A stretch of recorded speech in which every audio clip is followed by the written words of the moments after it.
Yeah, okay. Hey, y'all. Don't mind me. I got a few more minutes I'm going to take getting my son off to leave. Making sure he gets I'm just everything. going upstairs. Where's your bag?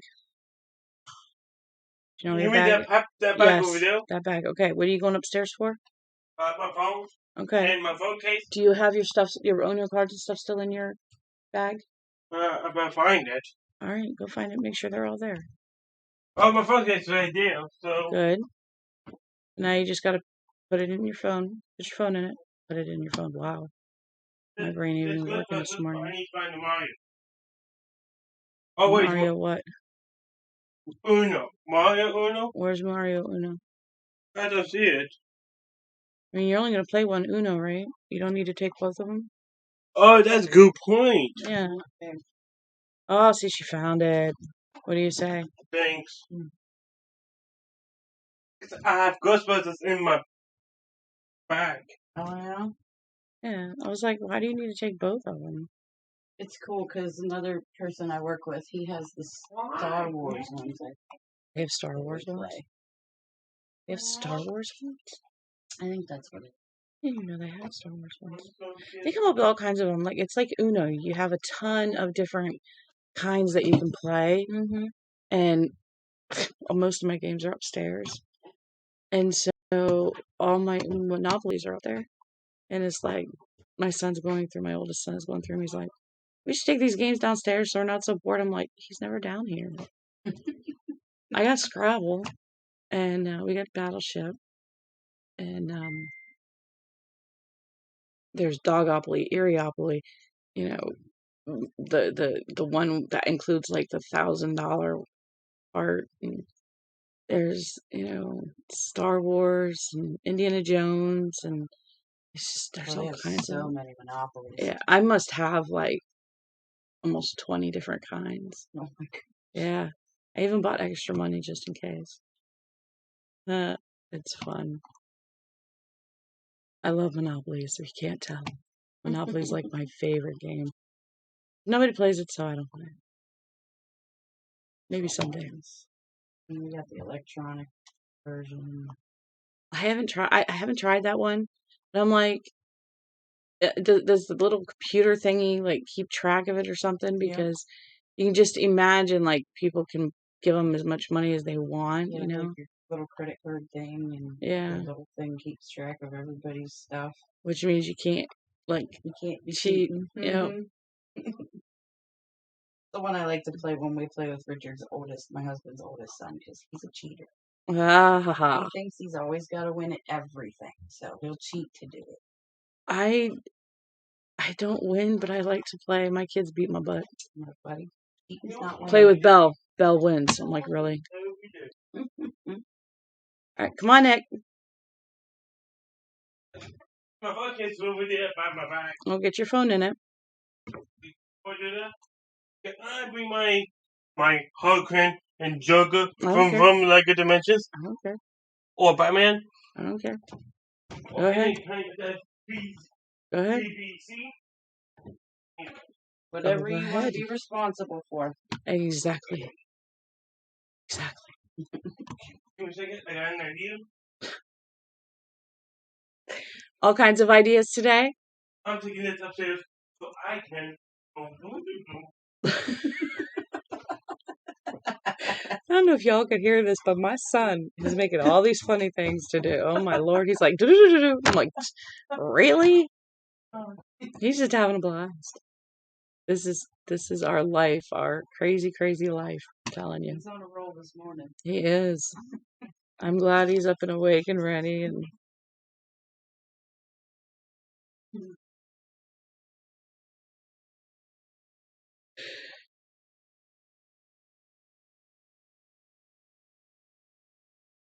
at some points I thought yesterday was Wednesday. I was like, well, it's not Wednesday. It was Tuesday. Yeah. Wednesday, but it's been a long week. Right? It does too. It's just like one of those weeks. I think a lot. Mm-hmm. Like it was so nice. Oh, it's freezing. And the heat on already. Mm-hmm. Somebody set mine to 85 the other day. I was not a happy camper. I was like, it don't go over 70. Then they set it to 75. I'm like, no. It does not go over 70. I come downstairs, I'm like, why is it so stuffy? Then I found out, and I was like, seriously. About the highest I go with hers. Sweaters, blankets. If you have a sweater on, and you have a throw blanket on, and it is still cold, then you can set it up higher, But there's no reason to put it any higher, because it doesn't get that cold. I can put more clothes on. Yeah. Well, what it is our windows still leak because we have these older ones. And so, like, the blanket here keeps a lot of the cold out. So I'm sitting here in front of this window, but I'm not getting all that cold coming through. So we're thinking about doing the same thing over there at that big window in my living room. And just so we can get, like, some of the... Boop, boop. Yeah, Bootsy's really lovey-dovey. You ready to go? Nick? Yeah. You ready to go? Just give me a second to get my shoes off. All right. Before I do anything, I need to get the phone into... Your phone case, yes.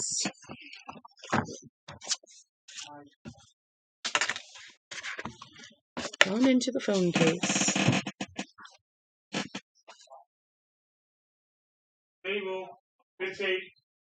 So we ended yesterday where he was talking to Bill about the house. He's going to the lake house. He's decided that he's going to Sara Laughs. And so with that, they realized that there are sunflowers because Bill had taken some pictures that he asked him to take. And if you remember, he was comparing them to his dream. And the funny part was, there were sunflowers where there shouldn't have been. I flipped back to the picture side after he read, "These fellows are way early and trespassing." 3 sunflowers growing up through the boards of the stoop. Not 2, not 4, 3 large sunflowers with faces like searchlights, just like the ones in my dream. So he had a lot happening. I apologize for the yawns. Did you do one of these? Yes, I can help. Hold on. Oh, you can use... Oh, no help. There we go. Done with you? You really... Wow, dude. Okay, do your other shoe. I can't because I'm holding the book. Let go. I've got your shoe on it. It's good. Get your other shoe untied so you can put them on. Dude nodded this like 10 times, I swear. Swear to Lord.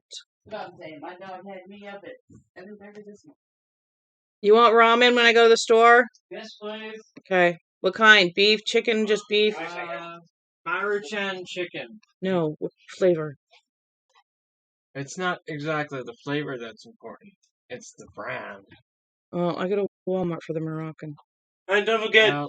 Can I come with you when you go shopping? I'll think about it. I got up at 9 and then just chilled. I got your shoe undone. I woke up at 9. I got your shoe undone. Trade me. Get your other shoe. You're a little late going out this morning. We're a lot late, but... How many eggs did you make yesterday, Nick? 3. This is 3 eggs. Yeah. Yeah. That was definitely... No, it's 3.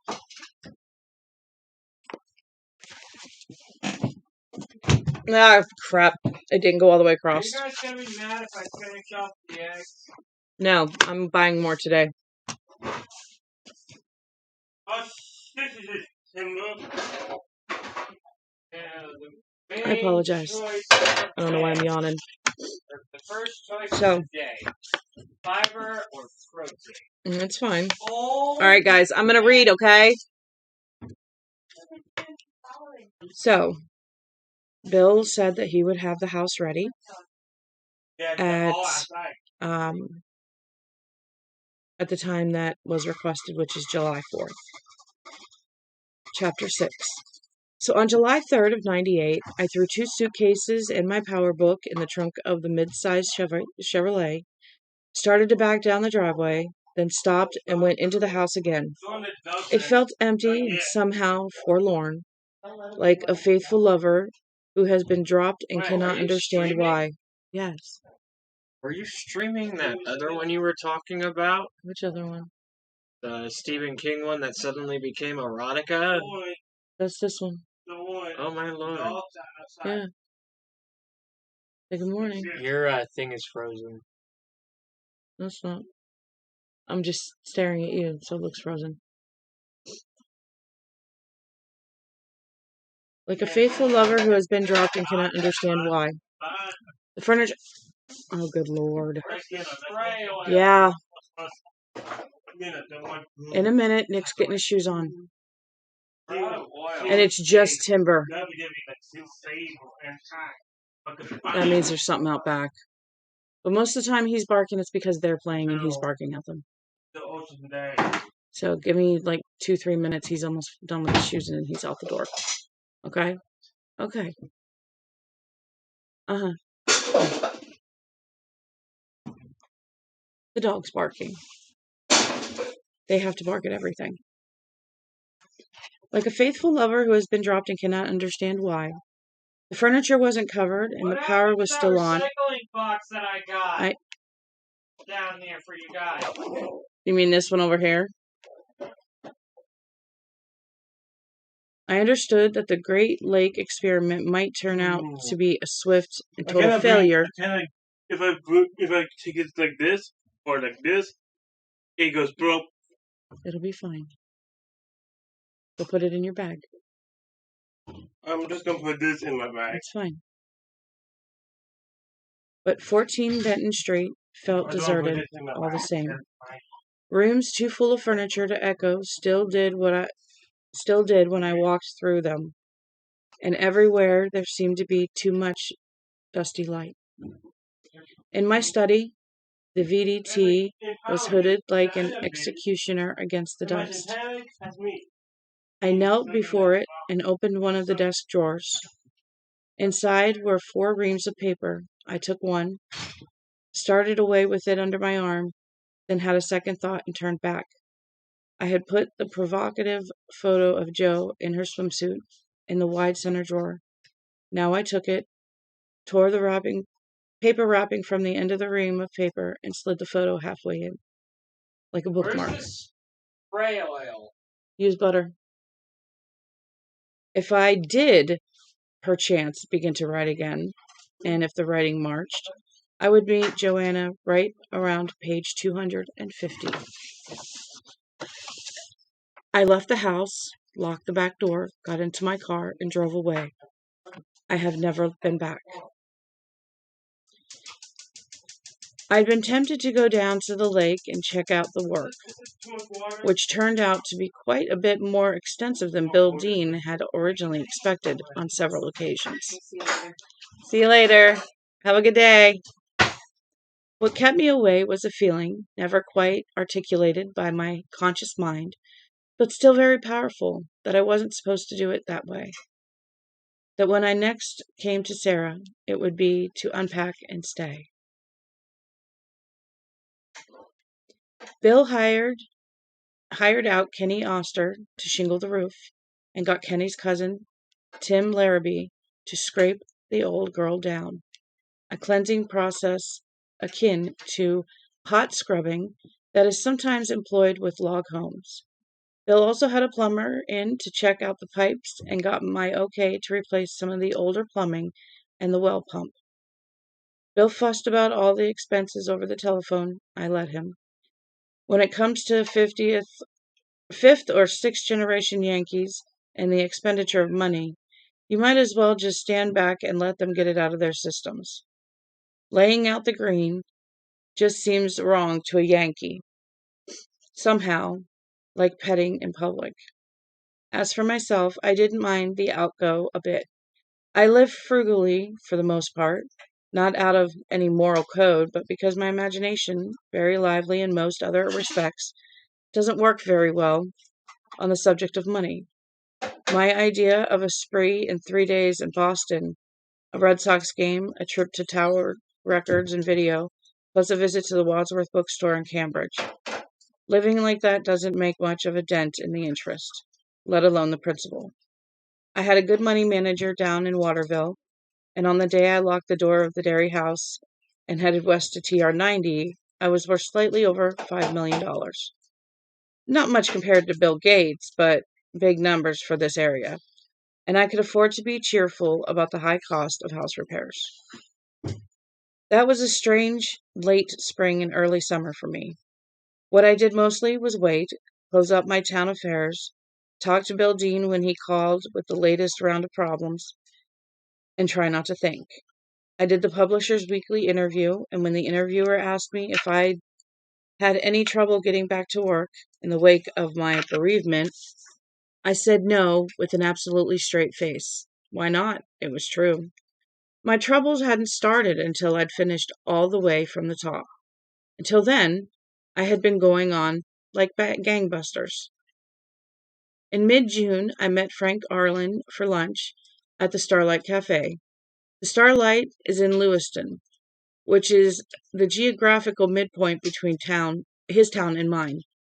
Over dessert, the Starlight's famous strawberry shortcake. Oh, that sounds so good. Frank asked if I was seeing anyone. I looked at him with surprise. What are you gaping at? Going to Wally World. I don't know. What are you gaping at? He asked. His face registered. Because Dad's off today, so it doesn't matter. Is he going with you? Yes. Now, will you please bring the dogs in? Can I stop what? Bring the dogs in. What are you gaping at? He asked, his face registering one of the 900 unnamed emotions. This one, of those somewhere between amusement and irritation. I certainly wouldn't think of it as two-timing Joe. She'll have been dead 4 years come August. No, I said, I'm not seeing anybody. He looked at me silently. I looked back for a few seconds, then started fiddling my spoon through the whipped cream on the top of my shortcake. The biscuits were still warm from the oven. The cream was melting. It made me think of that silly old song about how someone left the cake out in the rain. Give me 1 second. I'm going to feed the dogs. All right, breakfast time. Come on. Breakfast time. You get down right now. No, you're not done. Nope. I'm not talking to you. You're going to jump on. On your bowl.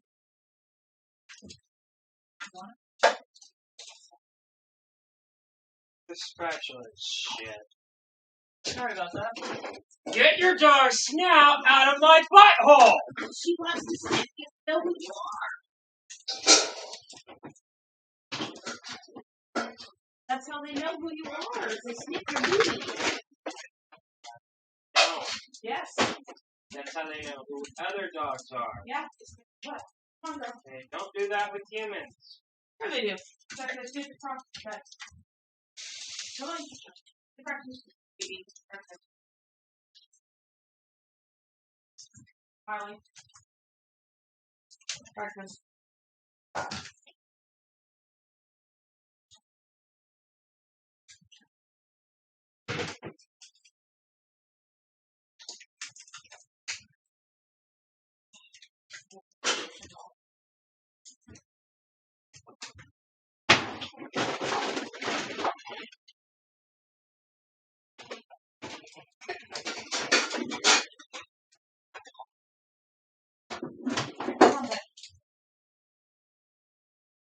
Where do you want your food? Come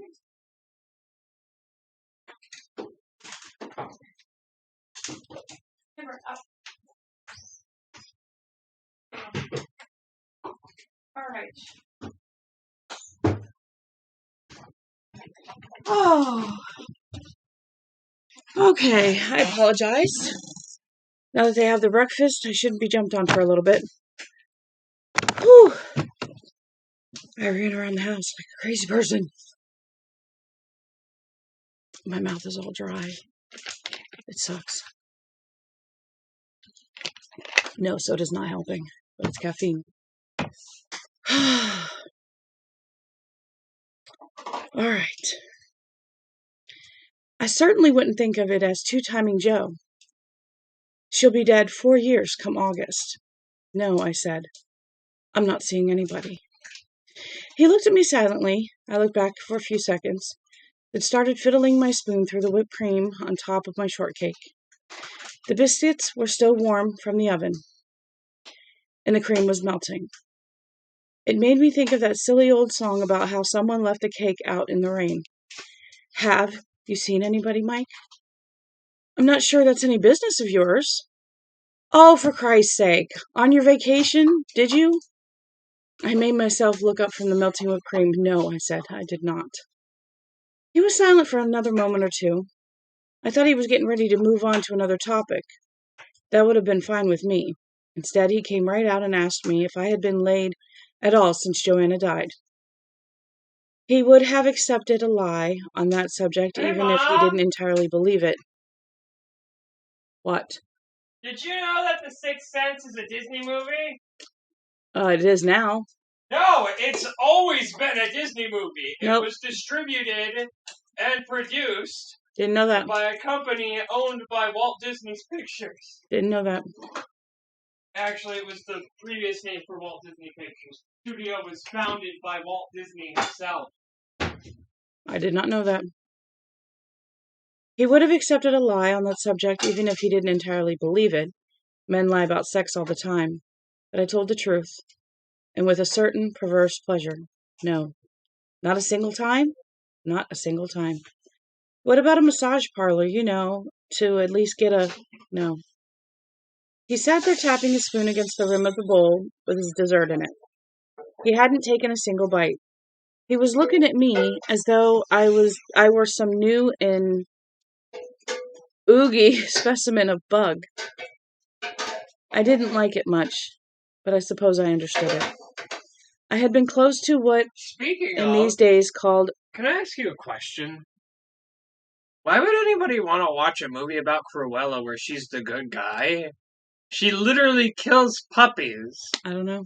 Cruella origin story. Let's watch the origin story of a woman who wants to kill 101 puppies. I don't know. I had been close to what these days called a relationship on 2 occasions, neither of them on Key Largo, where I had observed roughly 2,000 pretty women walking around dressed in only a stitch and a promise. Once it had been a red-haired waitress, Kelly, at a restaurant out... Is this an instrument? What? I guess you didn't really watch SpongeBob, did you? No. This man is an instrument. May I please read? No. Reading is forbidden. At a restaurant out on the extension where I often had lunch. After a while, we got talking, joking around, and then there started to be some of that eye contact, the kind I'm talking about, looks to go on just a little too long. I started to notice her legs and the way her uniform pulled against her hips when she turned, and she noticed me noticing. And there was a woman in New U, the place where I used to work out, a tall woman who favored pink jog bras and black bike shorts. Quite yummy. Also, I liked the stuff she brought to read while she pedaled one of the stationary bikes on those endless aerobic trips to nowhere. Not Mademoiselle or Cosmo, but novels by people like John Irving and Ellen Gilchrist. I like people who read actual books, and not just because I once wrote them myself. Book readers are just as willing as anyone to start out with the weather, but as a general rule, they can actually go on from there. The name of the blonde in the pink the pink tops and black shorts was Audrey Bundy. We started talking about books as we pedaled side by side ever deeper into nowhere. And there came a point where I was spotting her 1 or 2 mornings a week in the weight room. There's something oddly intimate about spotting the position of the lifter is a part of it, I suppose, especially when the lifter is a woman. But not all or even most of it. Mostly it's the dependence factor. Although it hardly ever comes to that point, the lifter is trusting the spotter with his or her life. And at some point in the winter of '96, those looks started as she lay on the bench and I stood over her, looking into her upside down face, the ones that go on just a little too long. Kelly was around 30. Audrea perhaps a little younger. Kelly was divorced. Audrea never married. In neither case would I have been robbing the cradle. And I think either would have been happy to go to bed with me on a provisional basis. Kind of a honey bump test drive. Yet what I did in Kelly's case was to find a different restaurant to eat my lunch at. When the YMCA sent me a free exercise tryout offer, I took them up on it and just never went back to New U. I remember walking past Audrey Bundy one day on the street 6 months or so after I made the change, and although I said hi, I made sure not to see her puzzled, slightly hurt gaze. In a purely physical way, I wanted them both. In fact, I seem to remember a dream in which I had them both in the same bed at the same time. And yet I wanted neither. Part of it was my inability to write. My life was quite fucked up enough, thank you, without adding any additional complications. Part of it was the work involved in making sure that the woman who is returning your glances is interested in you and not your rather extravagant bank account. Most of it, I think, was that there was too much Joe still in my head and heart. There was no room for anyone else, even after 4 years. It was sorrow like cholesterol, and if you think that's funny or weird, be grateful. What about friends? Frank asked, at last beginning to eat his strawberry shortcake. You've got friends, you see, don't you? Yes, I said, plenty of friends. Which was a lie, but I did have lots of crosswords to do, lots of books to read, and lots of movies to watch on my VCR at night. I could practically recite the FBI warning about unlawful copying by heart. When it came to real-life people, the only ones I called when I got ready to leave Derry was my doctor and my dentist, and most of the mail I sent out that June consisted of change of address cards to magazines like Harper's and National Geographic. Frank, I said, you sound like a Jewish mother. Sometimes when I'm with you, I feel like a Jewish mother, he said. One who believes in the curative powers of baked potatoes instead of matzo balls. You look better than you have in a long time. Finally put on some weight. I think too much. Bullshit. You look like Ichabod Crane when you came for Christmas. Also, you've got some sun on your face and arms. I've been walking a lot. So you look better, except for your eyes. Sometimes you get this look in your eyes, and I worry about you every time I see it. I think Joe would be glad someone's worrying. What look is that? I asked. Your basic 1,000-yard stare. Want the truth? You look like someone who's caught on something and can't get loose. I left Derry at 3:30, stopped in Rumford for supper, then drove slowly on through the rising hills of western Maine as the sun lowered.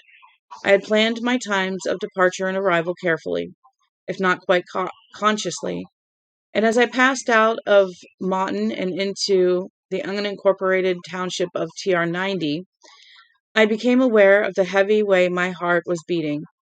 There was sweat on my face and arms in spite of the car's air conditioning. Nothing on the radio sounded right, all the music like screaming, and I turned it off. I was scared, and had good reason to be.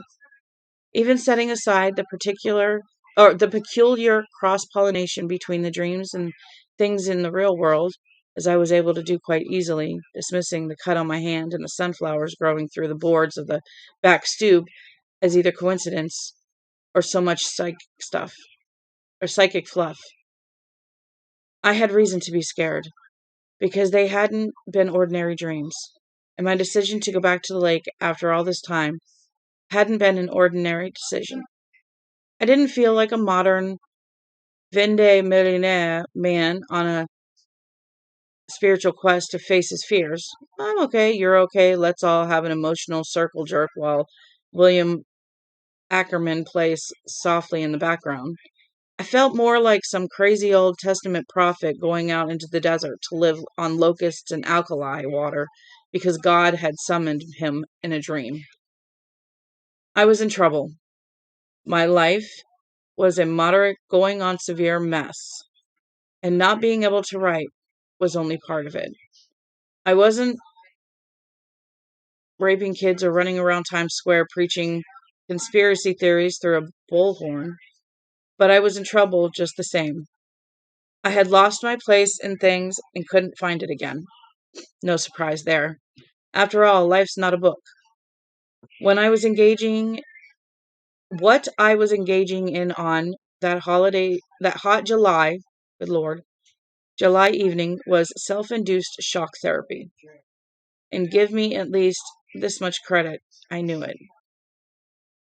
You come to Dark Score this way. I-95 from Derry to Newport. Route 2 from Newport to Bethel, with a stop in Rumford, which used to stink like hell's front porch until the paper-driven economy pretty much ground a halt during Reagan's second term. Route 5 from Bethel to Waterford. Then you take Route 68, the old country road, across Castle View, through Moughton, where downtown consists of a converted barn which sells videos, beer, and secondhand rifles, and then past the sign which reads TR90, and the one reading Game Warden is best assistance in emergency. Dial 1-800-GAME, 555-GAME, or star 72 on your cellular phone. To this, in spray paint, someone had added, "Fuck the Eagles." Thank you. 5 miles past the sign, you come to a narrow lane on the right, marked only by the square of tin with the faded number 42 on it. Above this, like umlauts, are a couple of 22 holes. I turned into the lane just about when I had expected to. It was 7:16 p.m. Eastern Daylight Time by the clock on the Chevrolet's dashboard, and the feeling was coming home. There a crack in my coffee pot? I don't know why. When I poured it, it started spilling out. Look, it's still spilling out. I don't know. I drove in 0.2 of a mile by the odometer, listening to the grass which covered the lane whickering against the undercarriage of my car, listening to the occasional branch which scraped across the roof or knocked on the passenger side like a flat fist. At last I parked and turned the engine off. I got out, walked to the rear of the car, lay down on my belly, and began pulling all of the grass which touched the Chevy's hot exhaust system. It had been a dry summer, and it was best to take precautions. I had come at this exact hour in order to replicate my dreams, hoping for some further insight into them, or for an idea of what to do next. What I had not come to do was start a forest fire. Once this was done, I stood up and looked around. The crickets sang, as they had in my dreams, and the trees huddled close to either side of the lane, as they always did in my dreams. Overhead, the sky was a fading strip of blue. I set off, walking up the right-hand wheel rut. Joe and I had one neighbor at this end of the road, old Lars Washburn. But now Lars' driveway was overgrown with juniper bushes and blocked by a rusty length of chain. Nailed to a tree on the left of the chain was "No trespassing." Nailed on the right was "Next Century Real Estate" and a local number. The words were faded and hard to read in the growing gloom. I walked on, once more conscious of my heavy beating heart and of the way the mosquitoes were buzzing around my face and arms. Their peak reason was past, but I was sweating a lot, and that's a smell they like. It must remind them of blood. Timber. Really? Finishing off that comb. Just how scared was I as I approached Sara Laughs? I don't remember. I suspect that fright, like pain, is one of the things that slipped out slipped our minds once they have passed. What I do remember is a feeling I'd had before I was down here, especially when I was walking this road by myself. It was a sense that reality was thin. I think it is thin, thin as lake ice after a thaw. And we fill our lives with noise and light and motion to hide the thinness of ourselves. But in places like Lane 42, you find that all the smoke and mirrors have been removed. What's left is the sound of crickets and the sight of green leaves darkening toward black, branches that make shapes like faces, the sound of your heart in your chest, the beat of your blood against the backs of your eyes, and the look of the sky as the day's blue blood runs out of your cheek. What comes in when daylight leaves is a kind of certainty that beneath the skin there is a secret, some mystery both black and bright. You feel this mystery in every breath. You see it in every shadow. You expect to plunge into it at every turn of a step. It is here. You slip across it on a kind of breathless curve, like a skater turning for home. I stopped for a moment about half a mile south of where I'd left the car, and still half a mile north of the driveway. Here the road curves sharply, and on the right is an open field which slants steeply down toward the lake. Tidwell's Meadow is what the locals call it, or sometimes the old camp. It was here that Sarah Tidwell and her curious tribe built their cabins, at least according to Marie Hingerman, and once when I asked Bill Dean, he agreed that this was the place, although he didn't seem interested in continuing the conversation, which struck me at the time as a bit odd. I stood there for a moment, looking down at the north end of Dark Score.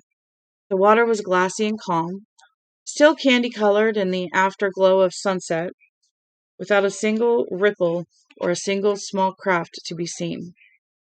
The boat people would all be down at the marina or at Warrington's Sunset Bar by now, I guessed, eating lobster rolls and drinking big mixed drinks.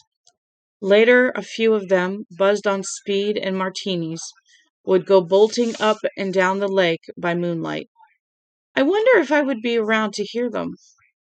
I thought there was a fair chance that by then I'd be on my way back to Derry, either terrified by what I'd found or disillusioned because I had found nothing at all. "You funny little man," said Strickland. I didn't know I was going to speak until the words were out of my mouth. And why those words in particular, I had no idea. I remembered my dream of Joe under the blanket and shuddered. A mosquito whined in my ear. I slapped it and walked on. In the end, my arrival at the head of the driveway was almost too perfectly timed, the sense of having re-entered my dream almost too complete. Even the balloons tied to the Sara Laughs sign, one white and one blue, both with "Welcome back, Mike," carefully printed on them in black ink, and floating against the even darkening backdrop of the trees, seemed to intensify the déjà vu I had quite deliberately induced. For no two dreams are exactly the same, are they? Things conceived by the minds and made by hands can never be quite the same, even when they try their best to be identical, because we're never the same from day to day, or even moment to moment. I walked to the sign, feeling the mystery of this place at twilight. I squeezed down on the board, feeling its rough reality, and then I ran the ball of my thumb over the letters, daring the splinters and reading with my skin like a blind man reading Braille. S and A and R and A. L and A and U and G and H and S.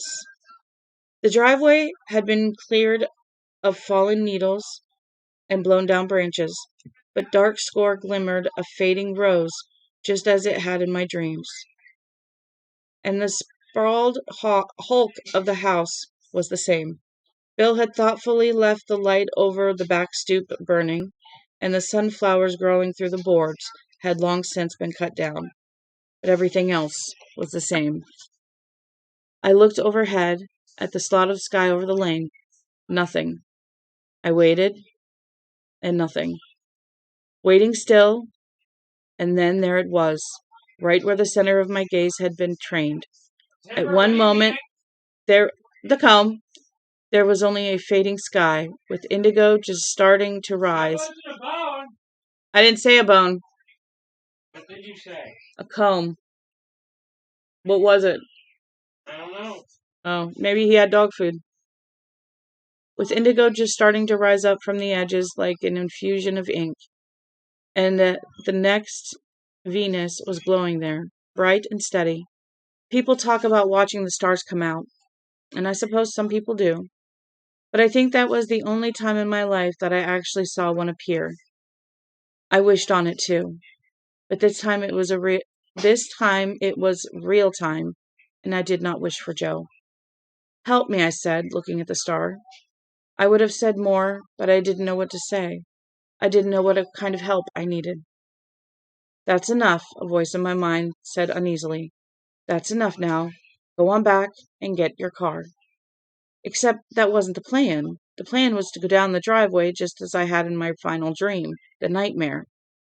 The plan was to prove to myself that there was no shroud-wrapped monster lurking in the shadows of the big old log house down there.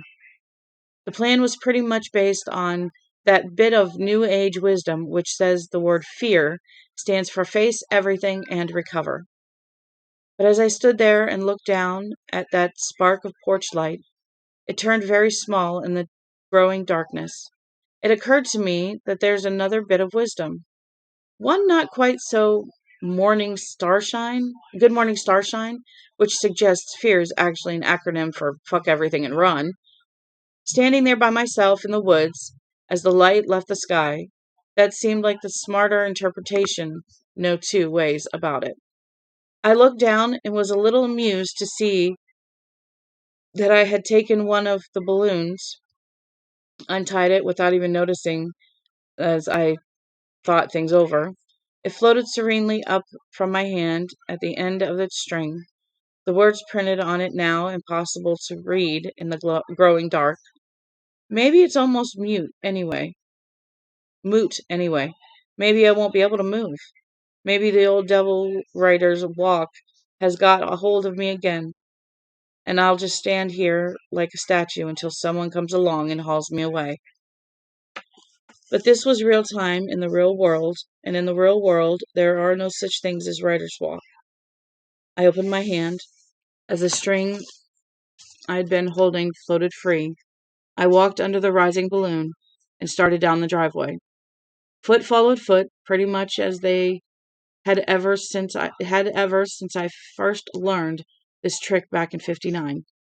I went deeper and deeper into the clean but sour smell of pine, and once I caught myself taking in extra big wasn't there in reality. My heart was still thudding hard, and sweat was still pouring out of me, oiling my skin and drawing mosquitoes. I raised a hand to brush the hair off my brow, then stopped, holding its splayed finger out in front of my eyes. Oh, okay. I raised a hand to brush the hair off my brow, then stopped, holding it splay-fingered out in front of my eyes. I put the other one next to it.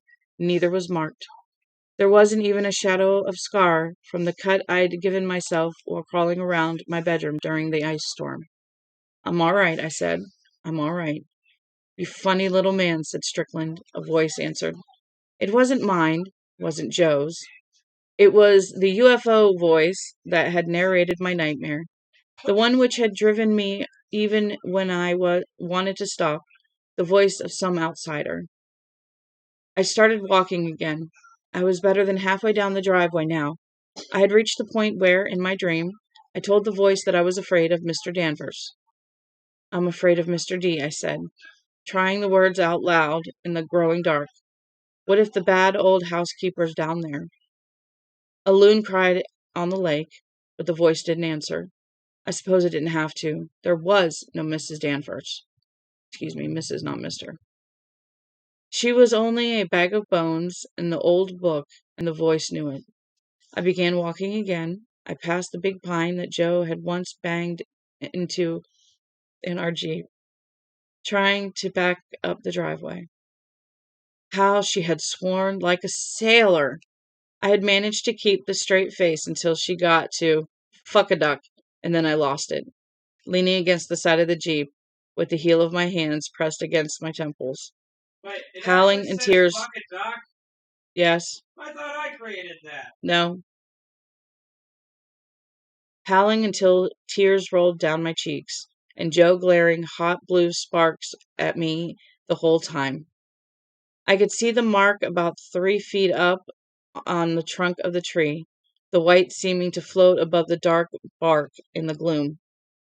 It was just here that the unease which pervaded the other dream had skewed into something far worse. Even before the shrouded thing had come bursting out of the house, I had felt something was all wrong, all twisted up. I had felt that somehow the house itself had gone insane. It was at this point, passing the old scarred pine, that I had wanted to run like the gingerbread man. I didn't feel that now. I was afraid, yes, but not in terror. There was nothing behind me. For one thing, no sound of slobbering breath. The worst thing a man was likely to come upon in these woods was an irritated moose. Or, I suppose, if he was really unlucky, a pissed off bear. In the dream, there had been a moon at least 3/4 full, but there was no moon in the sky above me that night. Nor would there be. In glancing over the weather page in the morning's Dairy News, I had noticed that the moon was new. Even the most powerful déjà vu is fragile, and at the thought of that moonless sky, mine broke. The sensation of reliving my nightmare departed so abruptly that I even wondered why I had done this, what I had hoped to prove or accomplish. Now I'd have to go all the way back down the dark lane to retrieve my car. Come on, open up. Let me see who wrote.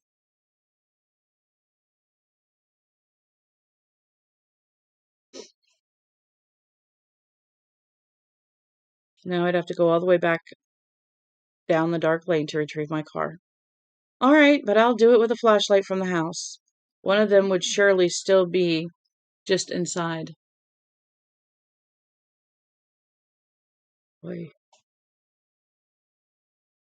Would be just inside. A series of jagged explosions ran themselves off on the far side of the lake, the last loud enough to echo against the hills. I stopped, drawing in a quick breath. Moments before, those unexpected bangs probably would have sent me running back up the driveway in a panic. But now I only had that brief, startled moment. It was firecrackers, of course, the last one, the loudest one, maybe an M80. Tomorrow was the 4th of July, and across the lake, kids were celebrating early, as kids are wont to do.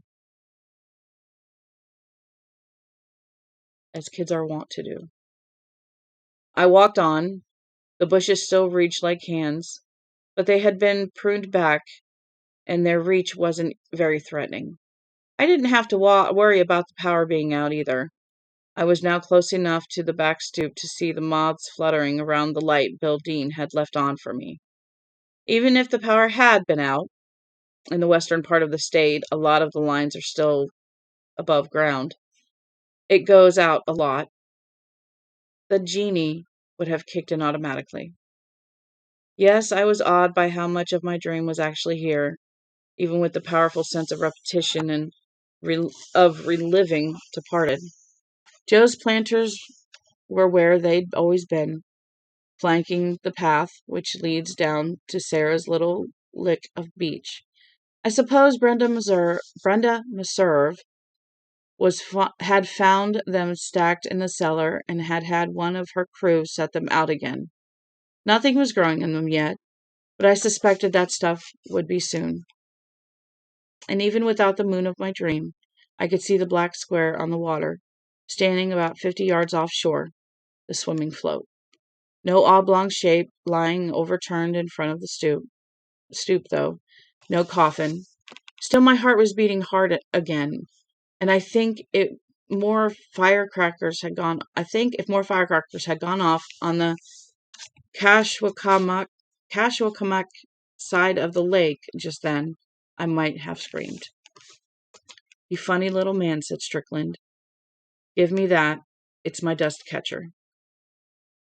What if death drives us insane? What if we survive, but it drives us insane? What then?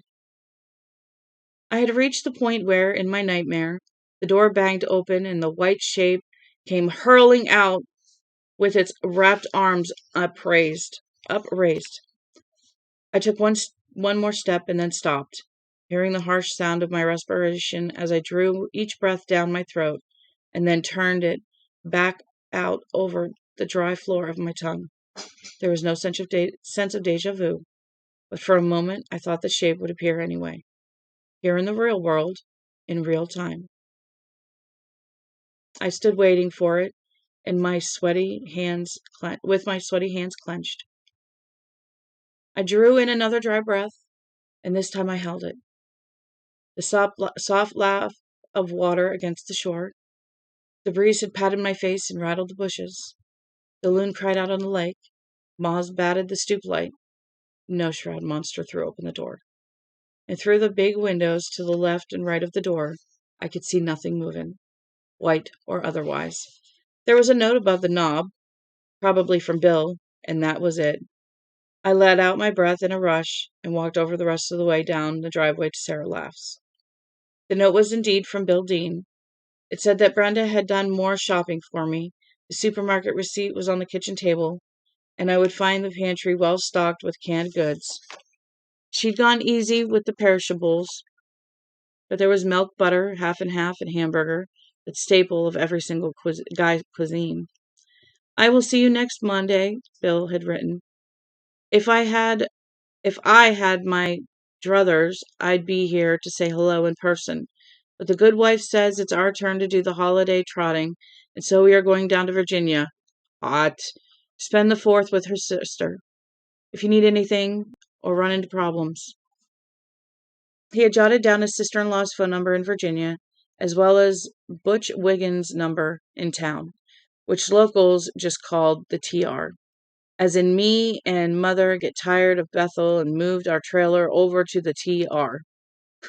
There were other numbers as well, the plumber, the electrician, Brenda Maserve, even the TV guy over in Harrison, who had repositioned the DSS dish for maximum reception. Bill was taking no chances. I turned the note over, imagining a final P.S. "Say, Mike, if the nuclear war should break out before me and Yvette get back from Virginia." Something moved behind me. I whirled on my heels. The note dropped from my hand. It fluttered to the boards of the back stoop like a larger, whiter version of the moths banging the bulb overhead. In that instant, I was sure it would be the shroud thing, an insane revenant in my wife's decaying body. "Give me my dust catcher. Give it to me. How dare you come down here and disturb my rest? How dare you come to Manderley again? And now that you're here, how will you ever get away? Into the mystery with you. You silly little man, into the mystery with you." Nothing there. It had just been the breeze again, stirring the bushes around a little. Except I felt no breeze against my sweaty skin. Not that time. "Well, it must have been. There's nothing there," I said. The sound of your voice when you're alone can be either scary or reassuring. That time it was the latter. I bent over, picked up Bill's note, and stuffed it into my back pocket. Then I rummaged out my keyring. I stood under the stoop light with the big, swooping shadows of the light-struck moths, picking through my keys until I found the one I wanted. It had a funny, disused look, and as I rubbed my thumb against its serrated edge, I wondered again why I hadn't come down here, except for the couple of quick, broad daylight errands. In all the months and years since Joe had died, surely if she had been alive, she would have insisted.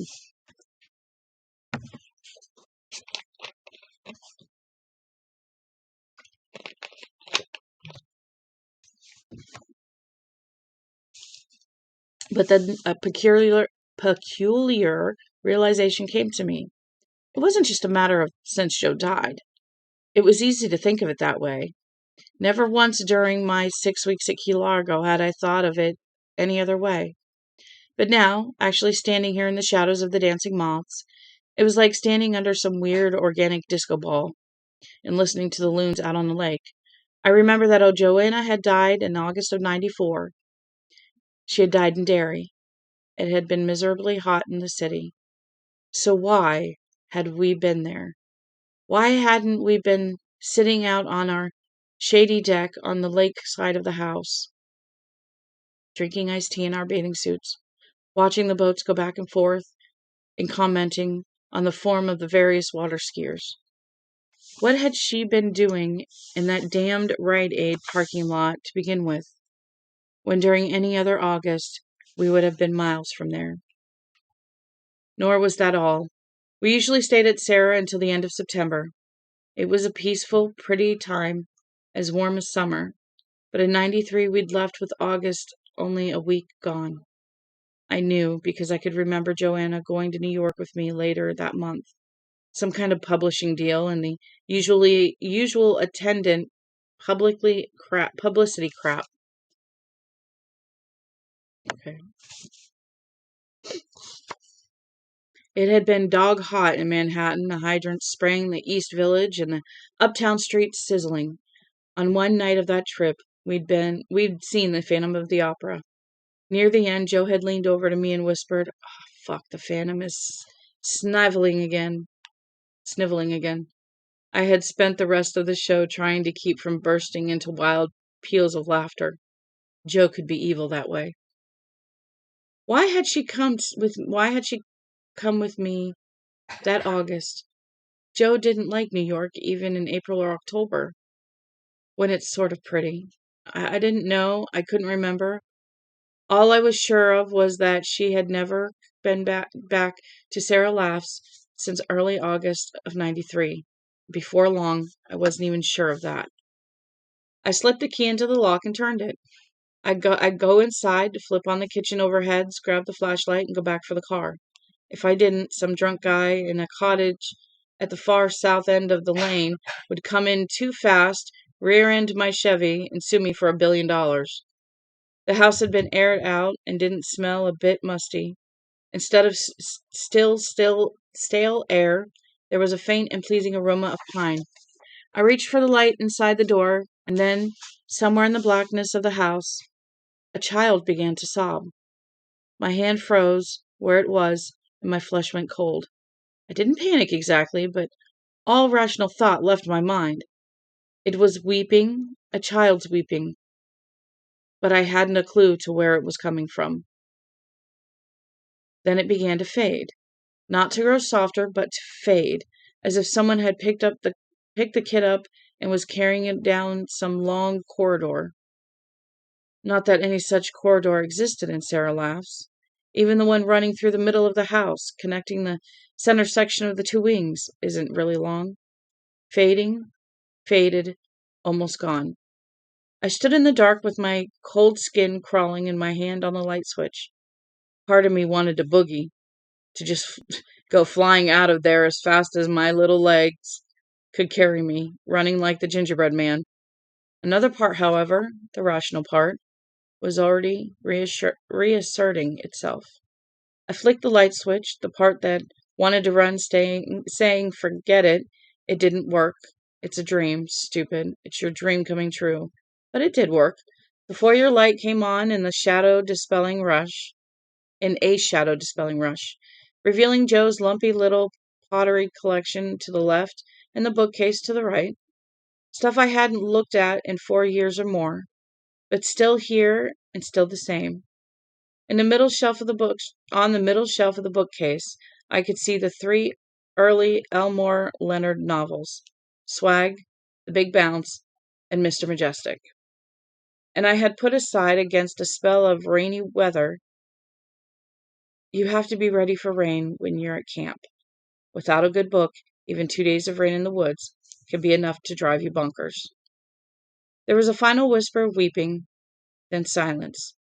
In it, I could hear ticking from the kitchen, the clock by the stove. One of Joe's rare lapses into bad taste. Is Felix the cat with big eyes that shift from side to side as his pendulum tail flicks back and forth? I think it's been every cheap horror movie ever made. I can remember that cat in movies. Who's here? I called. Me, I'm here. I took a step toward the kitchen. Fuck you, that was Just funny. a dim space floating, yes, beyond the foyer, and then stopped. In the dark, the house was a cavern. The sound of the weeping could have come from anywhere, including my own imagination. Is someone here? No answer. But I didn't think the sound had been in my head. If it had been, writer's block was the least of my worries. Standing on the bookcase to the left of the Elmore Leonard's was a long-barreled flashlight, the kind that holds 8D cells with temporary blind and will temporarily blind you if someone shines it directly into your eyes. I grasped it, and until it nearly slipped through my hand, I hadn't really realized how heavily I was sweating, or how scared I was. I juggled it, heart beating hard, half expecting that creepy sobbing to begin again, half expecting the shroud thing to come floating out of the black living room with its shapeless arms raised. Some old hack of a politician back from the grave and ready to give it another shot. Vote the straight resurrection ticket, brethren, and you will be saved. What? For some reason, Facebook won't let me upload pictures. Facebook's been acting up lately, I noticed. I got control of the light and turned it on. It shot the bright straight beam into the living room, picking out the moose head over the fieldstone fireplace. It shone in the head's glass eyes like two lights burning underwater. I saw the old cane and bamboo chairs, the old couch, the scarred dining room table you had to balance by shimmying one leg with a folded playing card or a piece of beer coaster. I saw no ghosts. I decided this was a seriously fucked up carnival just the same. Okay, there might be something wrong with my phone itself. In the words... Chrome just crashed when I tried to use Chrome instead. I don't know. In the words of the immortal... crashed when I pressed create a post. In the words of the immortal Cole Porter, let's call the whole damn thing off. Let's call the whole thing off. Good Lord. If I headed east as soon as I got back in my car, I could be in Derry by midnight, sleeping in my own bed. I turned out the foyer light and stood with the flash drawing its line across the dark. I listened to the tick of that stupid cat clock, which Bill must have set going, and to the familiar chugging cycle of the refrigerator. As I listened to them, I realized that I had never expected to hear either sound again. As for the crying, had there been crying? Had there really? Yes, crying or something. Just what now seemed moot. What seemed germane was that coming here had been a dangerous idea and a stupid course of action of a man who had taught his mind to misbehave. As I stood in the foyer with no light, but the flash and the glow falling in the windows from the bulb over the back stoop, I realized that the line between what I knew was real and what I knew was only my imagination had pretty much disappeared. Okay.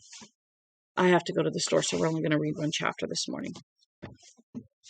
I left the house, checked to make sure the door was locked, and walked back up the driveway, swinging the flashlight beam from side to side like a pendulum. Like the tale of old Felix the crazy cat in the kitchen.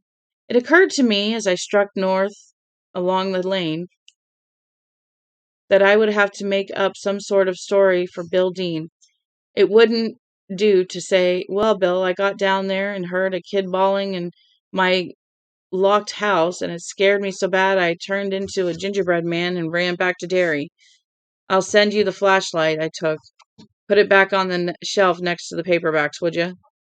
That wasn't any good because the story would get around and people would say, "Not surprised. Wrote too many books, probably.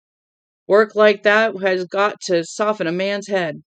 Now he's scared of his own shadow. Occupational hazard." Even if I never came down here again in my life, I didn't want to leave people on the TR with that opinion of me. That half contemptuous, see what you get for thinking too much attitude. It's Hey, Mom, what? where's our trash can? Across the street. You want to go get it? How the fuck did it get across the street? Nick forgot to put it out, so I told him to walk it over there. Now, do you want to go get it? Don't get hit by a car. It's one a lot of folks seem to have about... The one right across from us? Yes.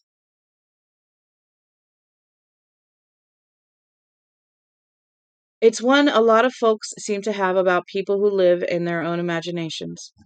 I'd tell Bill I got sick. In a way, it was true. Or, no, better to tell him someone else got sick. A friend, someone in Derry I'd been seeing, a lady friend perhaps. Bill, this lady friend of mine got sick, you see, and so... I stopped suddenly. The light shining on the front of my car. I had walked the mile in the dark without noticing many of the sounds in the woods, and dismissing even the bigger of them as deer settling down for the night. I hadn't turned around to see if the shroud thing, or maybe some spectral crying child, was following me.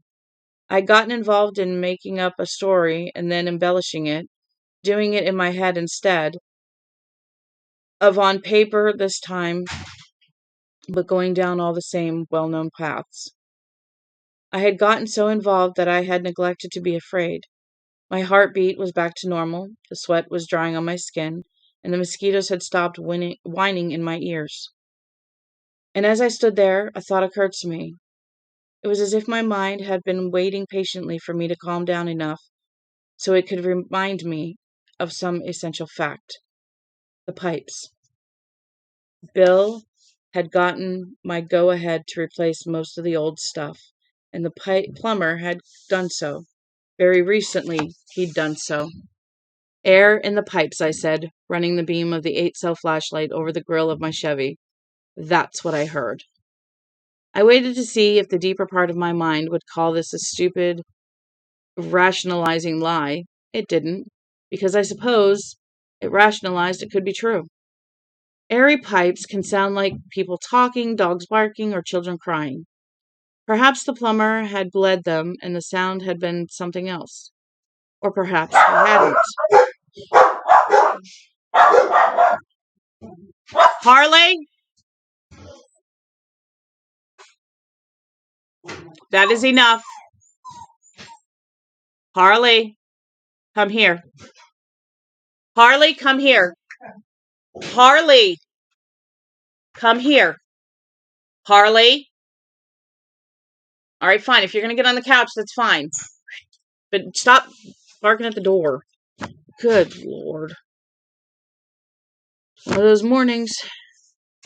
Perhaps the plumber had bled them and the sound had been something else. But perhaps he hadn't.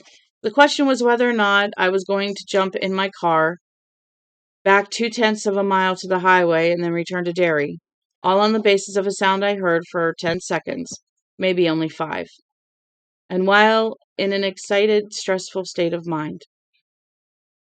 Hi. Wow, you are really lagging behind there. Yes. I thought maybe I could use your stream to tie the back of this thing. It's like 10, 20 seconds. I decided the answer was no. I might take only one more peculiar thing to turn me around, probably gibbering like a character on Tales from the Crypt. But the sound I'd heard in the foyer wasn't enough. Not when making a go of it at Sara Laughs might mean so much. And if you want to use that, there you go. Oh, he left. I didn't even see him walk away. Me? Yeah, come here. I'll put it on my other thing. There. Now this is caught up. Turn around. I got it mostly tied. Okay. It's not exactly tying it, it's trying to hanging out there. Okay. All right. I heard voices. I think I might go outside. Okay? I should bring a knife with. No. Yeah. If you're going to the store, I don't want any weapons on you. I hear voices in my head and have for as long as I can remember. I don't know if that's part of the necessary equipment for being a writer or not. I've never asked another one. I never felt the need to, because I know all the voices I hear are versions of me. Still, they often seem like very real versions of other people, and none is more real to me or more familiar than Joe's voice. Now that voice came, sounding interested, amused in the ironic but gentle way, and approving. Going to fight, Mike? Yeah, I said, standing there in the dark and picking out gleams of chrome with my flashlight. Think so, babe. Well then, that's all right, isn't it? Yes, it was. I got in my car, started it up, and drove slowly down the lane. When I got to the driveway, I turned in. There was no crying the second time I entered the house. I walked slowly through the downstairs, keeping the flashlight in my hand until I turned on every light I could find. If there were people still boating on the north end of the lake, old Sarah probably looked like some weird Spielbergian flying saucer hovering above them. I think houses live their own lives along a time stream that's different from the ones upon which their owners float. One that's slower. In the house, especially an old one, the past is closer. In my life, Joanna had been dead nearly 4 years, but to Sarah, she was much nearer than that. It wasn't until I was actually inside with all the lights on and flash returned to its spot on the bookshelf that I realized how much I had been dreading my arrival. Of having my grief awakened by signs of Joanna interrupted my life. A book with the corner turned down on the table on one end of the sofa where Jo had liked to recline in her nightgown, reading and eating plums. The cardboard canister of Quaker Oats, which was all she ever wanted for breakfast, on the shelf in the pantry. Her old green robe hung on the back of the bathroom door in the south wing, which Bill Dean still called the new wing, although it had been built before we even saw Sara Laughs. Brenda Meserve had done a good job, a humane job, of removing these signs and signals, but she couldn't get them all. Joe's hardcover set of Sayer's Peter Wimsey novels,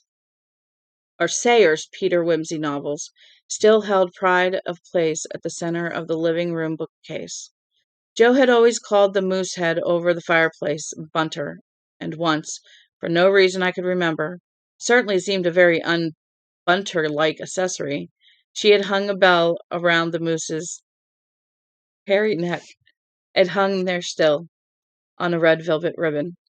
Mrs. Meserve might have puzzled over that bell, wondering whether to leave it up or take it down, not knowing that when Joe and I made love on the living room couch, and yes, we were often overcome there, we referred to the act as ringing Bunter's bell. Brenda Meserve had done her best, but any good marriage is secret territory, a necessary white space on society's map. What others don't know about it is what makes it yours. I walked around, touched things, looking at things, seeing them new. Joe seemed everywhere to me. And after a little while, I dropped into one of the old cane chairs in front of the TV. The cushion wheezed under me, and I could hear Joe saying, "Well, excuse yourself, Michael." I put my face in my hands and cried. I suppose it was the last of my mourning, but that made it no easier to bear. I cried until I thought something inside me would break if I didn't stop. When it finally let me go, my face was drenched. I had the hiccups, and I thought I had never felt so tired in my life. I felt strained all over my body, partly from the walking I'd done, I suppose, but mostly just from the tension of getting here and deciding to stay here. Of getting here and deciding to stay here to fight. That weird phantom crying I'd heard when I first stepped into the place, although it seemed very distant now, hadn't helped. I washed my face in the kitchen sink, rubbing away the tears with the heels of my hands and clearing my clogged nose. Then I carried my suitcases down to the guest bedroom in the north wing. I had no intention of sleeping in the south wing, in the master bedroom where I had last slept with Joe. There was a choice Brenda Meserve had foreseen. There was a bouquet of fresh wildflowers on the bureau, and a card, "Welcome back, Mr. Noonan." If I hadn't been emotionally exhausted, I suppose looking at that message in Mrs. Meserve's spiky, copperplate handwriting would have brought on another fit of weeps. I put my face in the flowers and breathed deeply. They smelled good like sunshine. Then I took off my clothes, leaving them where they dropped, and turned back the coverlet of the bed. On the bed, fresh sheets, fresh pillowcases, same old Noonan sliding between the former and dropping his head onto the latter. I lay there with the bedside lamp on, looking up at the shadows on the ceiling, almost unable to believe I was in this place, in this bed.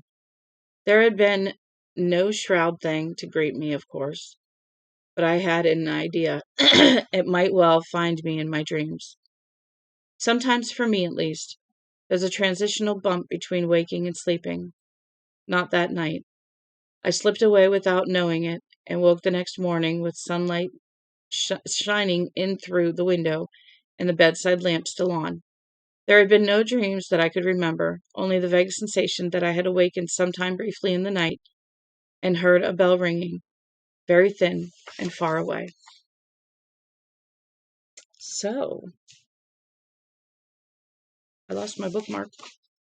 I did. I think I lost my bookmark. I don't know. Can't find it. Ah, there it is. What do y'all think? He's finally at Sara Laughs. Oh, I forgot. I was using a different bookmark. I'll use this one anyway. He finally got to Sara Laughs. He